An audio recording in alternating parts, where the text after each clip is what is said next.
Hello, bonjour, hola, assalamualaikum, selamat sejahtera. Welcome to COMAT 2024. I'm Zain, your AI host for today. I'd like to go over a few points as a reminder to all audience on the etiquette of attending this webinar. First, everyone who attends this webinar will be given an e-certificate after each session. Therefore, do not forget to register your full name once the link for registration is open. Make sure it is typed correctly and your email address is accurate too. Only for teachers or education officers in Malaysia, please make sure you also provide your IC number. You will find the registration link is pinned in the live chat box of this YouTube channel. Second, teachers from Malaysia, don't forget to also register your attendance in SPL KPN.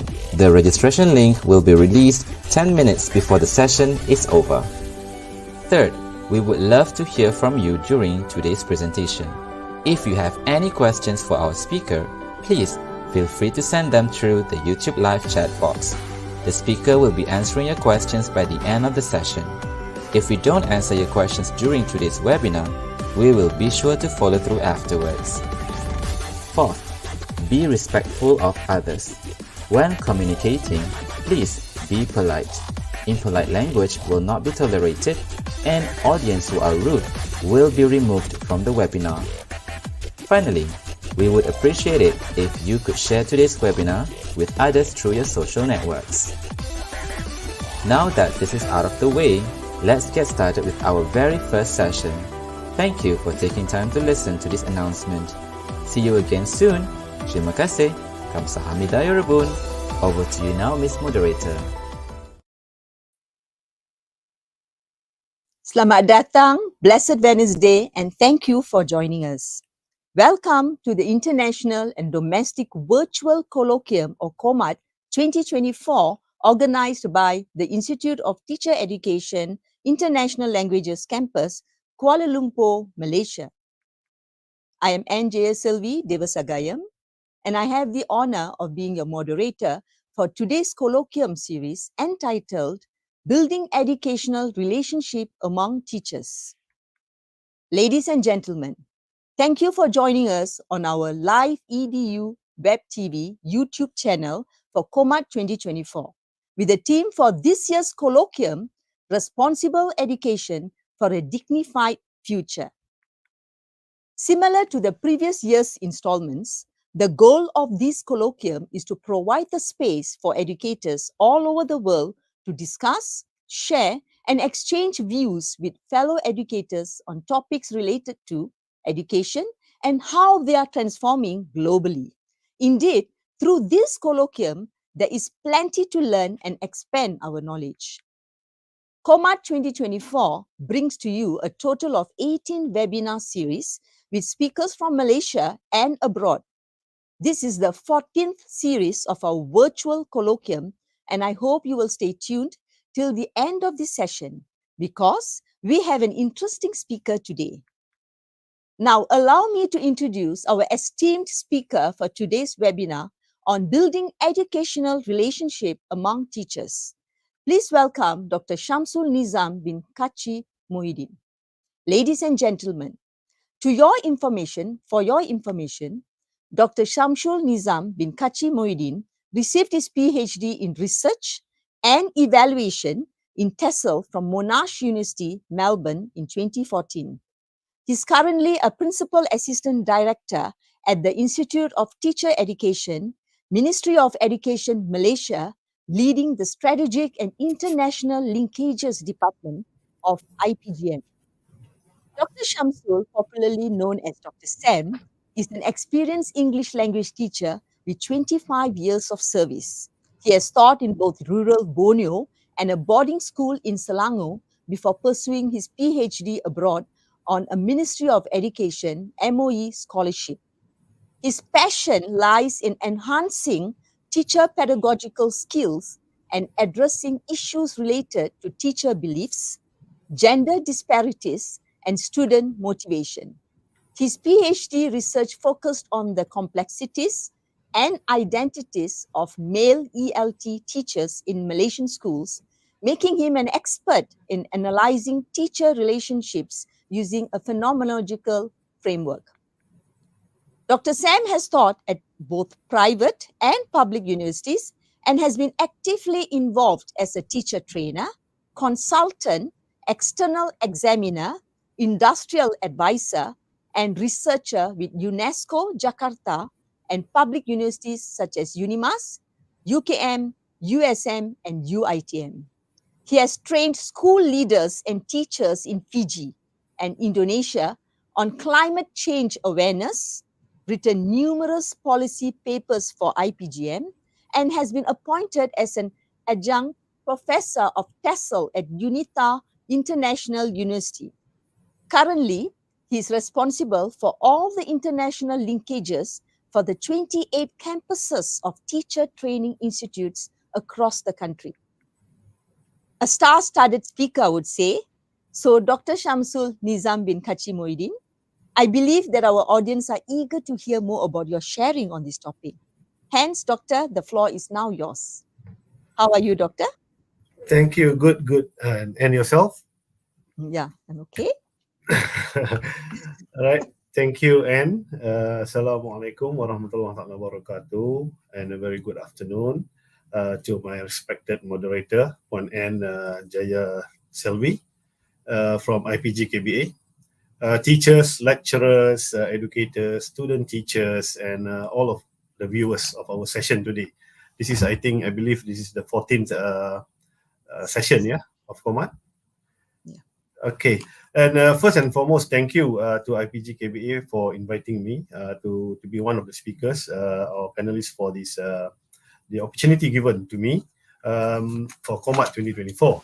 And the topic given to me is very interesting indeed. And what I'm going to share with you, the viewers today, is basically on how we built educational relationship among us teachers. When I say teachers, it refers to every one of us, teachers, educators, student teachers, and also and it is casual. It's nothing like I'm not giving a lecture here, and you can interject me anytime that you want. Okay. And I will. basically, what I will be sharing is based on my 25 years of service, and also a little bit of literature here and there, and also the policy that the KPM is having. And we hope that we could enhance educational relationship among teachers, and also to understand better how it create our professional identity as we go along in the service. Yeah. So shall we start, Anne? Yeah, definitely, Doctor. All right. So as usual, when we start, you see from the title itself, building educational relationship among teachers. You can see the word there. So if you put the first alphabet BERAT, berat, it's very berat actually. It looks simple, but educational relationship or relationship by itself in school is a very sensitive thing among teachers, because it involves a lot of things that we take for granted at times, and things that we seldom speak out because we are being Asian, jaga hati, jaga perasaan, and all those things. And in the end, it sort of affect your relationship with your friends, your colleague, your students, and all. Okay, so let us look at the definition. Okay, the first slide. All right. So before that, what I will take the viewers through my presentation today is these are the signposts for today's presentation. So the first one is the introduction to it, and then we will talk a little bit about the definition in terms of my belief, and what is the core essence of relationship in schools or in educational entity, or institution. And then we will talk a little bit about an overview of or snapshots of teacher roles, and also the strategies moving forward, and how we could enhance our relationship in terms of in educational setting, and also to help one and another, because we are going to be a teacher in school, for example, for quite some time. That will be the group of colleagues that you will have. The first day you go to school, your friends, your teachers, or your colleague, you will be with them for quite some time, for maybe 5 years, 10 years, 15 years, or 25 years. Like Anne, I believe you have been in school for 31 years, Yeah, right? 34 So years you have actually. Yeah, you 31 years in school. so you have played different roles in school, as teachers, as head of panel, as guru kanan mata pelajaran, and all. So I hope that by we discuss a little bit about educational relationship in school, in educational setting, or in IPG, it will make us understand better ourselves, and also how we respect others in the future. All right, let us move on to the next slide. Okay, when we talk about educational relationship, we can't run away from the definition lah. So what do we understand by the word relationship by itself? When we talk about relationship, is it when we talk about relationship, does it refer to how close we are to one another, between the self and the others, or between others and others in front of us? All these have some sort of impact on us, right? And when we talk about educational relationship, does it refer to gender, or does it refer to power relations, right, between us and our boss, between ourselves and our subordinate? Now, these are the questions that always play in teachers' mind, and also in terms of seniority. We always talk about novice teacher versus senior teachers, right? So, and it's quite hard for teachers when they are posted to schools to adjust to the school ethos, school climate, and then all the Thai teachers in the school. They are very helpful teachers around, and for the generation today to fit in the school setting, it takes time, and especially when we want a harmonious relationship in school, a harmonious relationship in our institution, it involves a lot of effort and also understanding. So the first and foremost, I would like you to look at this slide that I have prepared. There are three entities, three important aspects of relationship. The first one is at professional level. I believe all of us teachers, we have certain level of professionalism in terms of our relationship at our working place. Yeah, we are not talking about personal relationship here, yeah? And we are talking Mm. about Yeah, professional relationship professional in level. which, yep, in which if you like your friend, you can work, and if you don't like your friend, you can still work. That is what my boss always say. One of my bosses before this, he always say that whether you like it or you don't like it, because sometimes we are given good friends, sometimes we are given good enemies as well. So you make do with it and you work in a professional manner. So it is all about being professional at your workplace. That's the first aspect, the relationship. The second part is deep rooted inside you, is your personal self. Now, when you talk about your personal self, I notice in schools, and our viewers today, if I'm wrong, correct me through the chat box. In school, you can see the elements of you like to call senior teachers kakak, kakak, Yes. abang. Maybe boys and men they will call abang, but ladies will never call the older men as abang lah in Mm. school. But Mm. among ladies, they would like to call kakak, kakak, kakak. So when you use the term kakak, it shows, you are being close to that person. It already crossed the boundary of being personal or professional. Which one? Sometimes you call your boss also as kakak, not as pengetua or as a miss or madam or puan or doctor and all. So this is also a personal choice, because it is very much related to what the boss or how the school relationship evolve within your workspace. And then the third one is organizational. This is what is being put upon us. So we can't change a lot in terms of organizational, because there is also element of power relations, elements of protocol. When you are talking to your boss, it's different manner. When you're talking to your ketua jabatan, it's a different manner. And when you go up to see people from the ministry or people from JPN, PPD, it's different. Your relationship with them, the way you talk to them, you speak to them is also different. Right. So basically, these are the three areas or parameter that we're going to look into: educational relationship in terms of professional self, in terms of personal self, and also in terms of our organizational entity. Right. So if we look into the three keyword that I have identified uh, from this slide, you can see the three important word or the three important element for a positive relationship in our work setting environment. Is the first one is how we interaction with our friends, interaction with our students, interaction with co-workers, with the staff and all. So you can't run away from elements of communication. And the second point would be how you collaborate. Now, in school, in our own department, for example, what is important is collaboration versus competition, right? Uh, at the moment in IPGM, our rector, Dr. Muhammad Azam, he always advocate the elements of collaboration instead of competition. So that is where we need one another in terms of our friends, our colleague, to make our institution a better place and a better entity. So, and the third element is support. Do we get enough support from our friends? Do we get enough support from our leaders, school leaders, or our institutional leaders, and also from the policy itself? So all these have an impact on our relationship, and I believe teachers, when we talk about relationship, they will see a relationship in terms of what they do best as teachers, as mentors, as coaches, and how they share the experience between the expert teachers and the new teachers, between teachers who have been,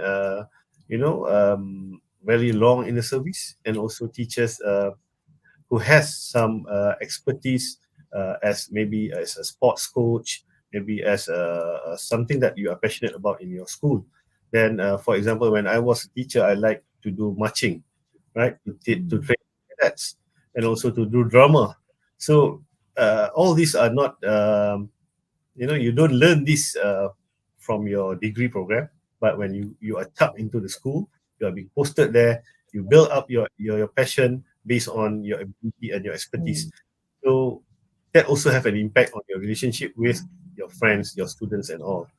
So whatever it is, by the end of the day, what is important is how does our educational relationship has an impact or impacted our learning environment and also our students' learning outcome.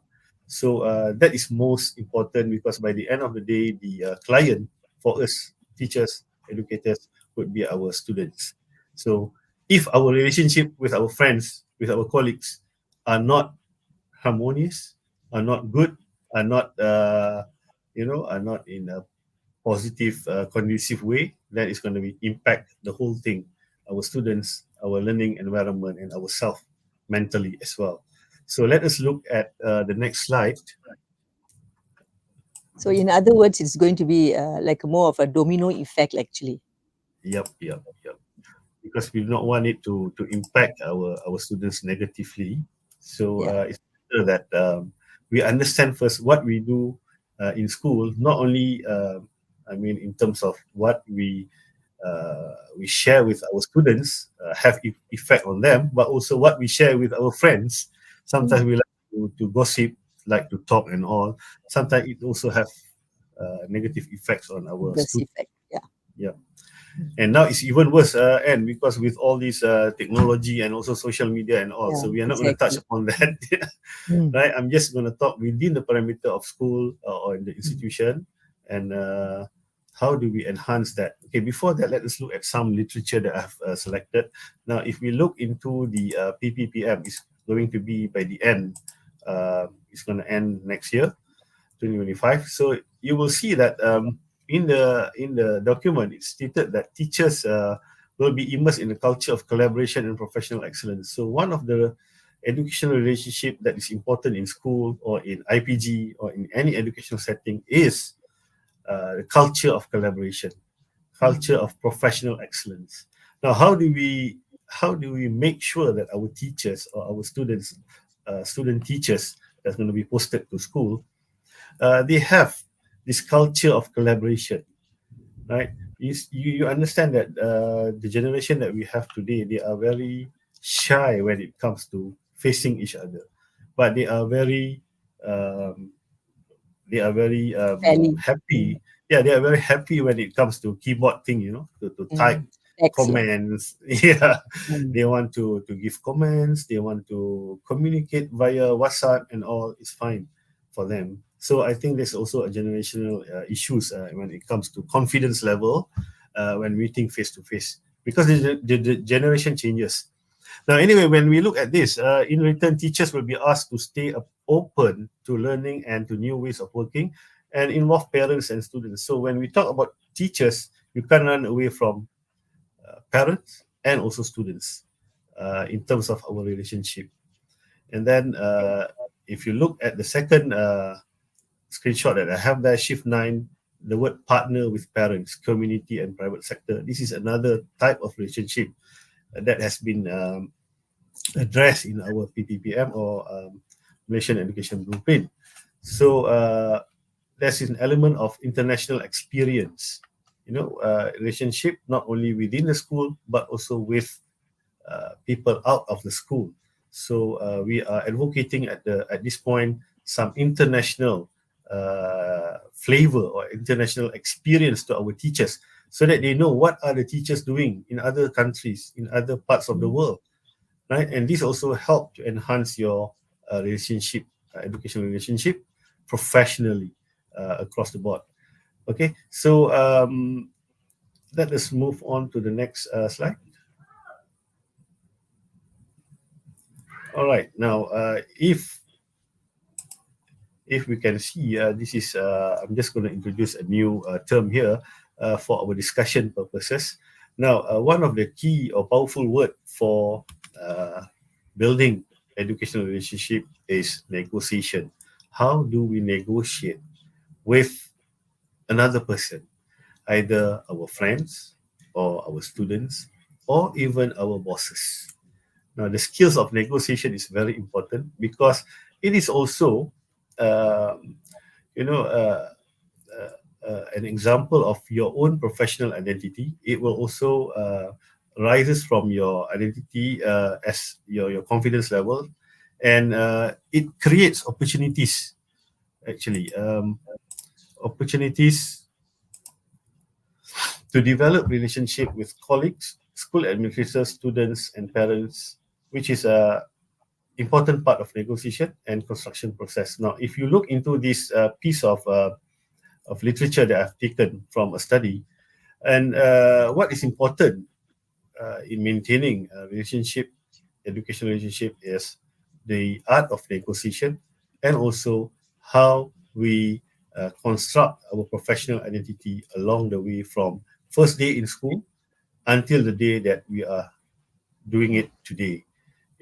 Some teachers, they are very laissez-faire by nature, but along the years they become very strict, they become very grumpy, they become very serious, right? And some teachers, Mm. they started off very very grumpy, very very unhappy because maybe they don't like the place that they were posted and all. But along the way, they found new love, new passion in school. They look at the kids, they look at the young poor kids learning the language or learning maths and all, and you are able to help to elevate their learning standards, their learning experience. Then you will sort self-satisfaction by the end of the day. So it depends, right? But by the end of the day, what is important, what I'm saying here is that it has some sort of impact on your professional identity. Mm. So, and how do you see your professional identity evolve along the service, the years of service that you have? And then how do you see this as a tool that shape um, your ability to relate to your friends, to your colleagues, and also to understand or to empathize with Mm. some of your colleague, right? So the word is empathize. I think it's not easy for us to empathize with our friends, especially when they are in need of kind words and kind support from friends, and when they are facing a lot of problem, either professionally or at personal level. So anyway, let us move on to the next slide. And so I've tried to put all these whatever slides that we have discussed just now in a manner that educational relationship among teachers, it started off from your interaction, and then the effort that you put in for collaboration or collaborative works, and then the elements of sharing that you have. You might be expert in English language, you get C2 in your CFR, but then you Mm. might not be that good in your digital technology in how to handle, let's say, StreamYard, for example. So Yeah. you need one another, and elements of sharing is also an important tool for educational relationship to be built among teachers.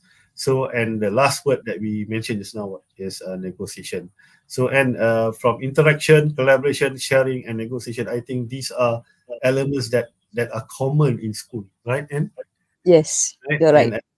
And I believe teachers out there, these are the things that you have seen, you have been doing, which you Mm. have been practicing along the way, and Yeah.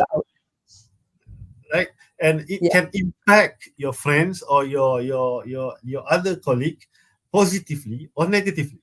The way you interact, the way you collaborate, the way you share is also, sometimes it can be positive, sometimes it can be negative, right? And negotiation as well. So all this, by the end of the day, it will also impact on your professional identity, so as I mentioned just now.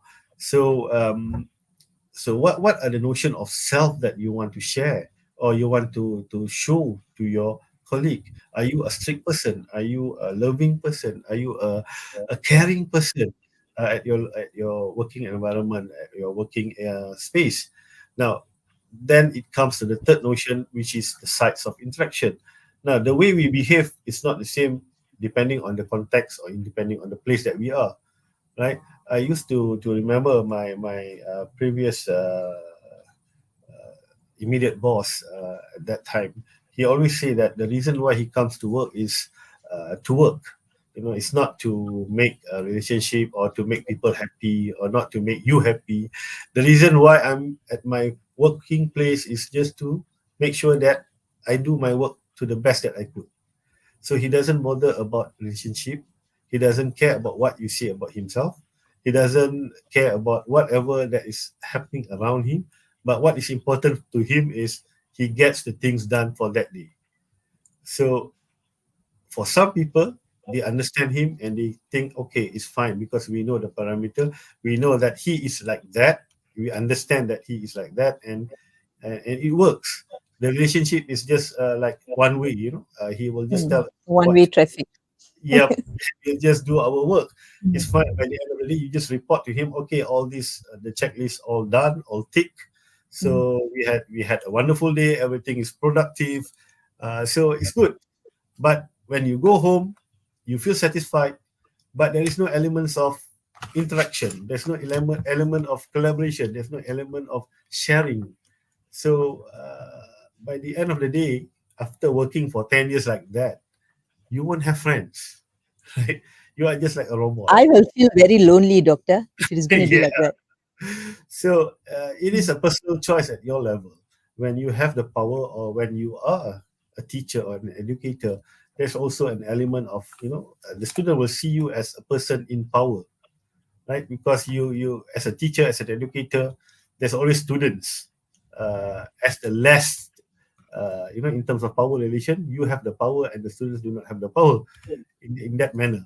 So again, your professional identity is being negotiated and constructed through interactions that you have with the others who are significant in your professional life. So what we are saying here is that it is important that we discuss the place for our interaction, and also what are the influential interaction area. For example, in the classroom, it is a very powerful place for interaction to take place within ourselves and also students, and also in terms of those days when I first start teaching, and I remember Mm. my lecturer always tell me, you know, uh, the classroom is a sacred place. You don't like people to come and see, to come and visit, because it is a sacred place for you to teach, to have a relationship with your student, right? But how do we have team teaching then? How do we have collaborative work with your friends? In boarding school we have team teaching according to set system. Then teachers will take turn to teach different sets and all. So these kind of things, we have to maintain certain rules and certain types of relationship, so that everybody respect one another, and then by the end of the day, we feel satisfied doing our work. So I think in this presentation about definition, I think it's already clear that what I'm advocating is that four elements which is very important for us when we talk about educational relationship. First and foremost is our interaction.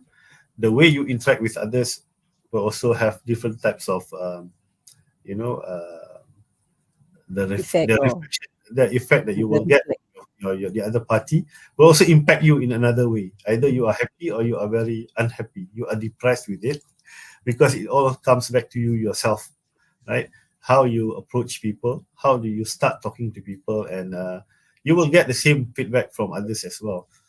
If they are less, less empathize or empathy with you, right? Okay, so Do you have There's any questions? actually one question from the viewer, Yep. from Dr. Premalata. Yep. And her question is, what is your personal view on the use of the term kakak or abang at the workplace? It's your personal view. Wouldn't it draw a line between personal and professionalism? Now, my personal view, because as you mentioned in the very beginning just now, I did my research on male ELT teachers. Right. So one of my findings is that male teachers are actually um, a little bit stressed out in schools because you seldom see male teachers get support from their male friends in terms of their Mm, professional work. But they get support about go and makan, go to mama and roti chana, and all that is mm, fine, right? mm, But when it comes to professional matters, let's say you don't know how to do your lesson plan, let's say, mm. Okay. then you won't go to your male friends to ask, hey, how to do this. You will go to your lady friends because they are Mm, very good in doing the lesson plan and all, and they will help you. So when it comes that kind of thinking, I found that male teachers they are very stressed out because they don't have a support group professionally in schools, the schools that I did my study lah. Maybe this is There's a not. gender disparity actually here. Mm, Yep, and the male English language teaching is actually a very gendered profession by itself, because you can see mm. more Yeah. female teachers. Mm. So the question is now from Dr. Premalata. Dr. Premalata What is my personal view about kakak and abang? and abang. Mm. The question I always have, Dr. Prema, is that why among ladies you will call kakak, but among the ladies and the men they won't call abang or what or pakcik, you know, or the most you will call haji lah, haji or doctor, right? Mm. That kind of thing. Or So Cenggu again, or kind of thing. yeah, Mm, yeah. So I think mm, my personal view is that when you are in school or when you are in IPG or when you are in educational setting, please try to be as professional as possible. Address them accordingly. So if it's puan, puan, if it is cik, cik, if it is doctor, it's a doctor lah. Even though the boss will call you kakak, tak apalah kakak, come, like that on kakak lah, adik lah and all. That is, in terms of power relation, then the boss can call you that, but you still have to respect them and use the protocol that we have lah. So So that that is at the work setting actually, yep, but out the of work, okay. yeah. Mm, And it doesn't look nice also in front of the student when you call another person kakak, and even abang or bro. Now among the men we call bro. Hey bro, how are you? mm, And that kind of things. And if it is outside of the school setting, then it's fine. That's my personal view. I might be wrong, but it all depends mm, on how your relationship is in the school mm. culture itself. Okay, do we have any other question, Anne? No, not All at right, I the think present. Yeah, let's move on to the next slide. yeah. The next slide. Okay, these are the things that I think our viewers also know, and I'm just putting down here so that we can talk a little bit about partners or the stakeholders that we deal with every day or maybe along the way in our professional work. So definitely you every day you will see your boss, your school leaders or your IPG or your institutional leaders. That is one relationship that you have. And then with your teacher friends or with your lecturer friends, educators, that's also one kind of relationship that you will have. And then with your staff, your AKP, your staff in school, and the students. You see, there are four major entities in school that requires different types of relationship, different types of negotiation, different types of professional identity that you will use. To when you deal with your leaders, it will be different. When you deal with your friends, it will be different as compared to when you are dealing with your friends and your students. So that is one stakeholders which affect your relationship very much. The second one is the community, parents community, and also NGOs that you work with out of your school hours, out of your IPG hours, and all. I believe a lot of us have our role out of our our academic time. So this is another type of relationship that we need to build on. And then the third one, this is also another problematic area. The number three is the organization or institutional level. So how many of us actually are comfortable to build a relationship with, the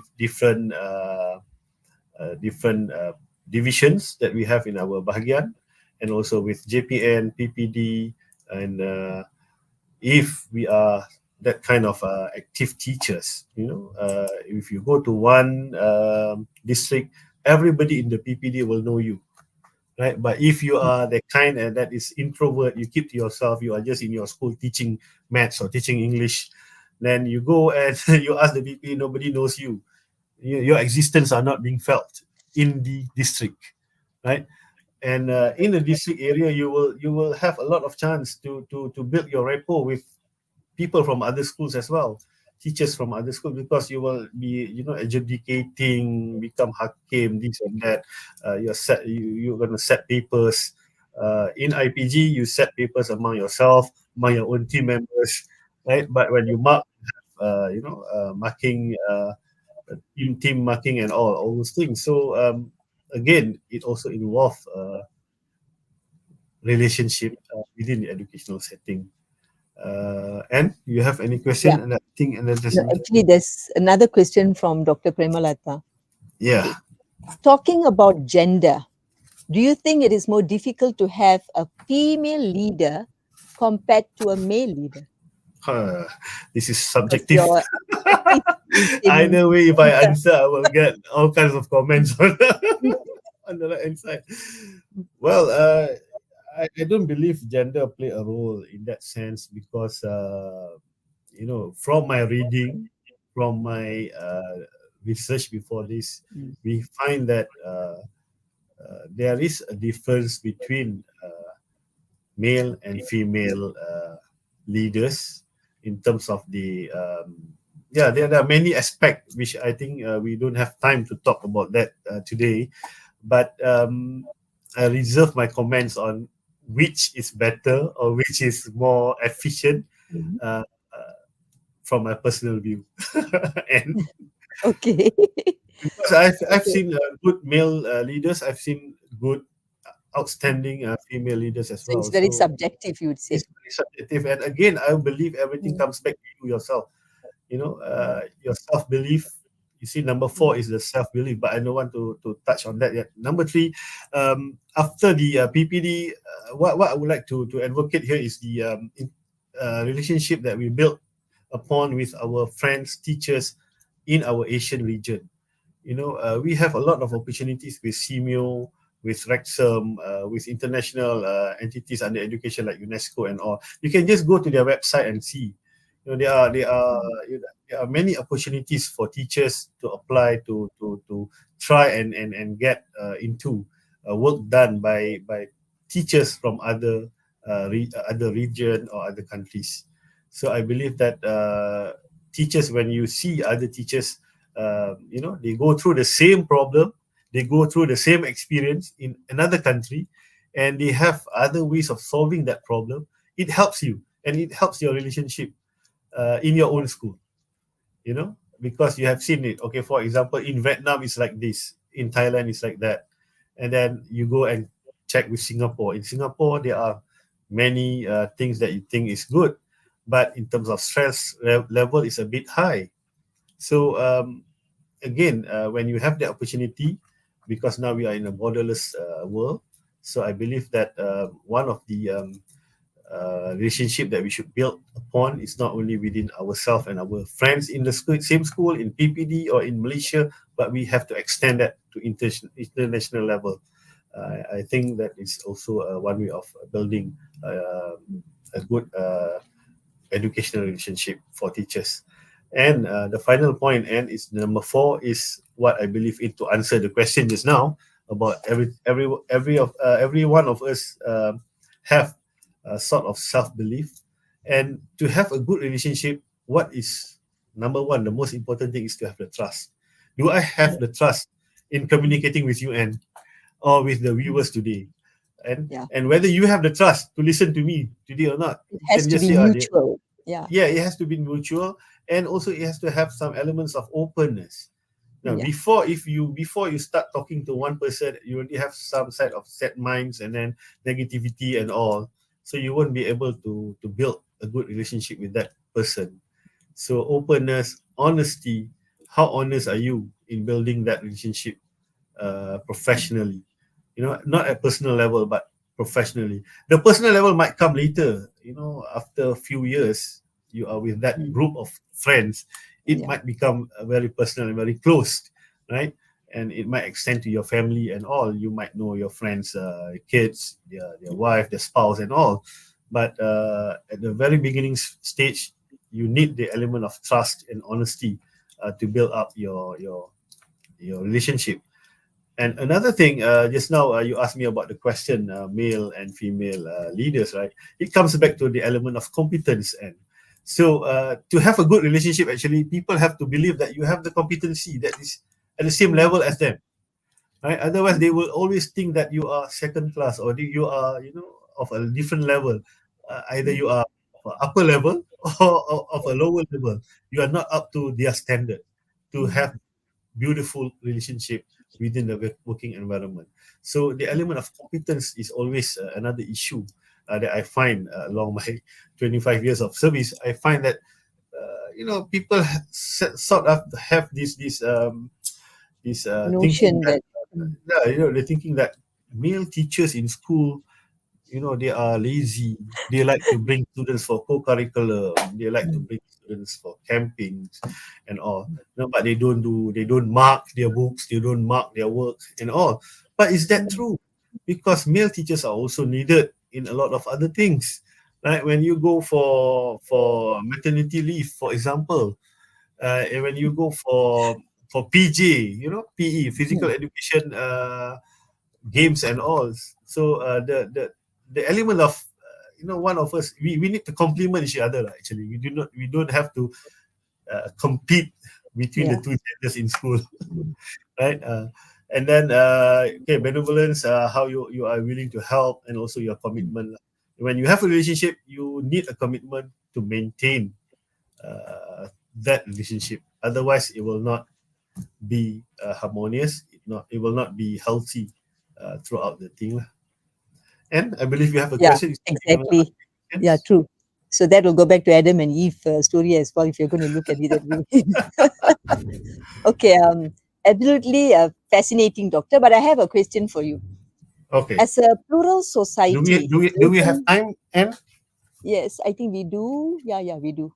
okay, all right. Probably a very quick one. Okay. As a plural society, Malaysian classrooms are constantly challenged when it comes to racial disparity. Okay? How can educators ensure that their relationships are inclusive and respect diverse perspectives? Okay, it's very dangerous to answer your question, because it is an element of the three R. Okay, Yeah. anyway, we understand that our society is a multicultural, plural society and all. So again, I've seen this in my slide. You can see number 4 there. The first element is trust, and then you have to respect each other, right? So ethical and moral reasoning is a foundation. So we have to have sort of some ethics as a teacher, so that we treat everybody equally, and we treat our students to the best that we can as a teacher. So we don't see whether they are belong to which ethnic group, belong to which socio-economic group and all. So this is also advocated in our SDG. If we learn SDG, Sustainable Development Goal by UNESCO. So there's also elements of human rights and global citizenship, so that we understand each other better. And I believe this can also be um, introduced among teachers in school, so that teachers could help one another to understand the differences that we have. Once, because if you don't know them, you won't love them. So that is a saying, right? Tak Yeah. kenal tak cinta. So it's a bit sad because we have been living with this kind of group for so many years. Right? When I say this kind of group, means a multicultural society. So it should not be an issue anymore at this modern age, Right. right? So we should respect one another and we don't bring up the negativity of each race because everyone has their negative side and Yeah. we are a separate Yeah. being, right? You can't just generalize everybody is the same. So did I answer your question? And Okay. Yeah, I believe in, I mean, a sense that I feel, yeah, we are not going through that phase of nation building now. We have been like, we have gained independence for a long time and all that. Okay, you have tactfully nailed it actually. And I strongly believe by encouraging discussions that include diverse viewpoints and teaching students how to engage respectfully with differing opinions, that will ensure inclusivity while we celebrate diversity. I think yeah, I look at it that way. Yeah. yeah. Thank you for putting it in another way. And all right, shall we move Yeah. on The to next the, slide. the Yeah. next few slides so that we can just finish this off Yeah. because I'm worried about the time that Yeah. We don't have much that, time that is actually, Doctor. given. Yeah. Right. So this is one another literature that I've taken out just to show our viewers today a little bit about the element of job demands resources model. If you see the top part of it, we talk about school climate, about supportive leadership, social support, in terms of job resources, and this help us to engage positively and it motivate us to be a better person and also to help our organization to be a better place for us to work and also to have a better productive effect on our students. Now, the second level is the personal resources, which is in terms of our self, whether we are adaptable, whether we are flexible in our thinking, in our way of doing things. Sometimes we are very rigid on ways of doing things, and it makes relationship a bit difficult. It makes our communication a bit restrained, and also it makes our communication a bit, uh, you know, uh, un- untrustworthy. Right? You become very distrustful of your friends because of when you are too rigid when it comes to certain things. So, and then you have your self belief and also mental and emotional competencies, which would also help you in terms of your engagement, and it will also help in terms of your relationship uh, positively. Yeah. But the other thing is the role stress, the workload, the student misbehavior. If you see, these are all the type of demands that we have, which lead to burnout in school or in our institution. So I believe you can identify when I say the word burnout, right? You can easily identify the faces that will come to Yeah. your mind. Right? You have seen your ex teachers or Mm. your Mm. friends, Mm. even your colleagues that are in that stage of burnout, right? So in terms of psychological well-being, I think they are in that health impairment process, which it will not help you. It will not help you at all in terms of your relationship. It will not help you in your job performance. It will not help you in feeling satisfied, when you are at school or when you are at home. So because you are just burnt out, so you are thinking that you have done everything that you could. So by the end of the day, how do you help your friends to to to to overcome the feeling of burnout? So you see, the first one, role stress, workload, student misbehavior, all this can be tackled by a good or positive educational relationship that we have with our friends in our institution. So again, if you see your friends who is going through this phase, please try to help them. That's what I can say. And so should I Yes. just move on? Yeah. Move on to the next slide. Okay, so the strategies. So very briefly, we'll just look into what you have been doing all this while. Excellent work. Uh, first of all, I believe that all teachers have been doing PLCs, a lot of PLCs, a lot of mentorship, a lot of team teaching, right? So all this is part and parcel of your job, and when you are doing this, it will sort of give an impact on your level of relationship with your friends, because it is built upon trust, it is built upon respect that you have. And you see, if you want to be a mentor, your mentees have to have a certain level of respect. Then only they will follow you, right? Otherwise, they will just listen to you, just blank face like that. And team teaching is also another thing. It always happen when you do team teaching. If you have understanding friends, then it's okay. But sometimes you are a bit calculative. You know, why am I doing all the work and my friend is not doing this and this and that? You keep complaining. The moment the complaints arises, that means you're not having a good relationship anymore. It's going to be, a bit devastating for everybody in the end. So the second strategy would be to have a good communication and conflict resolution skills. So as I mentioned just now, the youngsters, they have this through technology integration. They can very easily, they can use WhatsApp, they can use TikTok, they can use a lot of avenues to create good communication, or to settle a few miscommunication with their friends and all. But again, for us, the old timers, I think it's a bit difficult, because once you set your mind on certain types of communication, then it is just like that throughout your career, right? And people already mark you, already label you. Okay, Miss Anne is like this. Dr. Sam is like that, right? The labeling actually kills you. So, so if you do not want to be labeled in a way that it will make your life miserable, so communication is a tool. So that is the second strategy, and the third strategy is to have a shared leadership.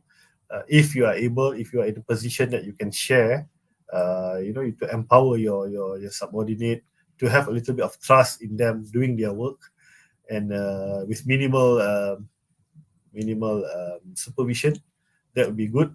And also promote a sense of ownership, because a lot of work that we do in our institution, it belongs to all of us as a whole, as a group, right? And the final one is to have social and emotional support, like as I mentioned just now. One of it is to have recognition and also appreciation from the bosses, from our friends. Sometimes when you send something in your WhatsApp group, only a certain group of friends will say yes, good. The rest will be quiet, right? That also sometimes will impact you, in terms of your relationship with the whole group. And then you have another group in another group with the WhatsApp group, so it becomes funny. All right, so I think I have limited another 1 minute. Yeah, you don't have much time actually, Doctor. Okay, next slide. I think the last slide already. Okay, so this one I think is the same thing. Self-respect yourself, being honest, trustworthy. You celebrate diversity, and then being a role model, and then you need words of recognition and also encouragement to have a good relationship in your institution. Next, we just go to the last slide. I think that's all, right? Yeah, that's the last slide actually. You don't have much time. Okay. Okay, so I think that's all. Okay, thank you so much, Doctor, for such insightful sharing earlier, and with all your answers and all that. So from the audience perspective, I would say we are truly enlightened by your presentation. And I hope educators, whether novice or experienced, continue to be inspired and inspire their students. And let us all maintain our passion for teaching and educating. So with the new curriculum focus, please allow me to recap them. So we have educational relationship among teachers. We have PPP and Shift 9, the stakeholders, the job demands resources model, and the motivational process, the strategies, and the way forward. BERAT, B-E-R-A-T. Yeah, very bright indeed. Yes. So, ladies and gentlemen, with a heavy heart, I must inform you that we have come to the end of our session. And personally, I've learned so much from this sharing, and I hope you do too. And this has been my privilege and honor to have our speaker, and to moderate this session as well. And should you have any question, do drop them in the comments box and we'll attend to them when the time permits. Once again, on behalf of Institute of Teacher Education International Languages Campus IPG KBA, thank you, Dr. Shamsul Nizam bin Kachi Moidin, for your time today. Our gratitude also goes to our technical team led by Mr. Satya, Mr. Daini, Mr. Fazi, and Mr. Azri, and not to forget our counterpart from the Educational, Technology and Resources Division, BSTP, Ministry of Education, Malaysia, KPM, and led by Mr. Kavin Raj and Ms. Jenny Chiang. So that would be all for now. Please do not forget to watch our next webinar series, number 15, which will be live at 10 Malaysian time in the morning tomorrow, entitled Go Beyond the Four Walls. Till then, jumpa lagi. See you soon.